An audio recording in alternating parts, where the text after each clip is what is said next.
Pred niekoľkými rokmi žila babka a detko. Žili za horami a dolami a ten detko mal veľmi rád pľúcka. Raz mu babka sľúbila, že mu dá pľúcka na večeru. No a dala mu 3 groše, nech ide kúpiť pľúcka. On išiel a zastavili ho kamaráti pri krčme. Poď s nami vypiť pivo. A on nemôžem, idem kúpiť pľúcka. A tí kamaráti mu povedali, aj tak pľúcka stojí iba 1 groš, poď s nami vypiť pivo. A detko všetky peniaze prehral na hazardných hrách.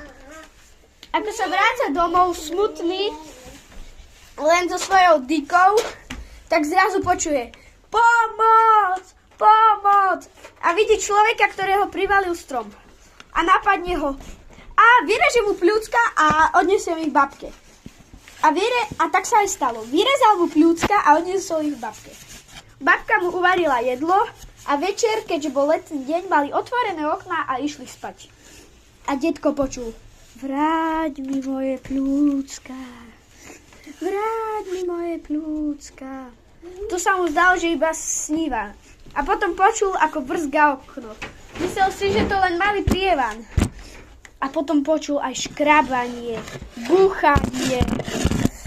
A nakoniec počul ešte hlasnejšie: vráť mi moje pľúcka. Vráť mi moje pľúcka.